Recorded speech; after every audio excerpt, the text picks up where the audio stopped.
I wanted to do something real quick, no Team Fortress 2, no Team Fortress 2 fragging, I wanted to make a quick, couple things about full body tracking in VR chat.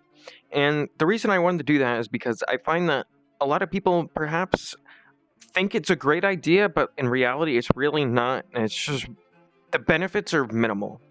So, number one, I would say is that most of the time, at least for me, see, this is going to be a very biased video because it's personalized to myself. But I personally stand still. I just stand here like this, and I don't do anything. I'm not acting or anything. Like the amount of time you're going to be like, oh, I'm dancing, guys, I'm dancing. It's such a minimal amount of time in comparison to standing still and doing nothing. So I feel like that's something to consider because, if you're like, hey, I really want to spend we'll get onto the price later, but I want to spend a large amount of money doing something like, oh, I want to dance or whatever. I want to pretend like I'm on a strip pole. It's such a minimal amount of time. Second, I've noticed a lot of people, who have decided to spend money on some fucking trackers for whatever reason.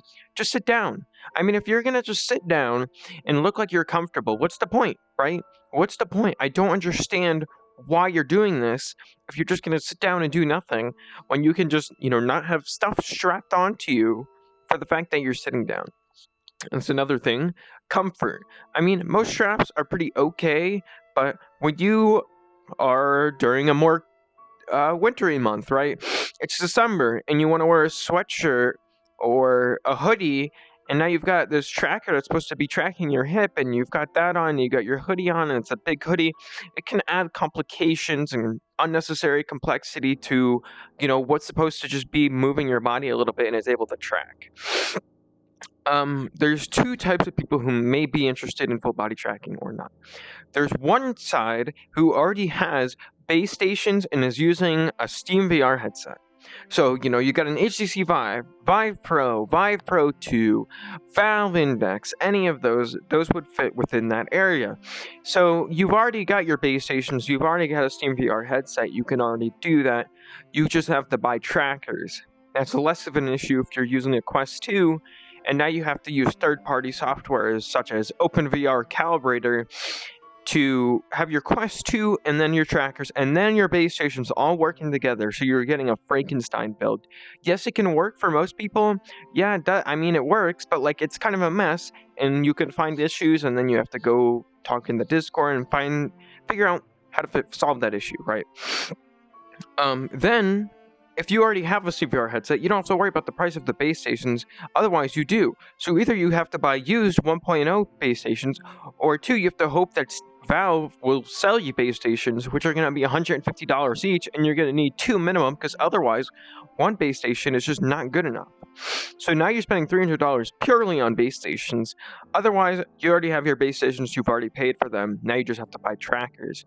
Trackers, 3.0 trackers, ACC Vive, Vive Pro trackers. That's I'd say the baseline. Yeah, there's Tundra trackers. That's something to be brought up. But the point is, if they're always out of stock, why would you bring them up? Why would you bother? Okay, Vive Pro trackers, or not Vive, HTC Vive trackers. 3.0s, they're like 100. They're gonna be at least $130 each. So now you're spending $390 for trackers before tax, and then after tax you got more, and then you have to buy straps. So you might want to go down a used route. Now you have lesser batteries. You're probably going to use 2.0 trackers. It's going to be the same level of tracking, but even though it's the same level of tracking, battery life is inferior. Now you have to buy $100 straps to keep that battery life going with extra batteries. It becomes more of a mess. If you're just going to go Quest route, now you've got $150 base stations each, $300, and then you got the $390 onto the trackers. Now you've got $690 just for full body tracking. There's another alternative, such as Slime VR, which does offer, some similar price competitiveness. But the problem with that is that every 5 minutes you're going to have to recalibrate, and that's something that's very tedious. So it might be cool and all, to have it there and, have a choice in doing that, but otherwise it's purposeless. Another thing, the last thing I'd say, is that you can also use a Connect. A Connect can give you, more ability to move your body. Because, for example, my elbows are fucked. It has no idea where my elbows are. It's just based on hand movement. But with a Connect, it would be able to see your elbows and such, assuming the software is there yet.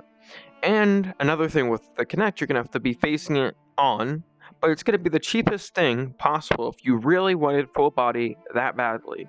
Otherwise, once again, if you're on the Quest 2 side, you might as well just wait for software to improve and improve.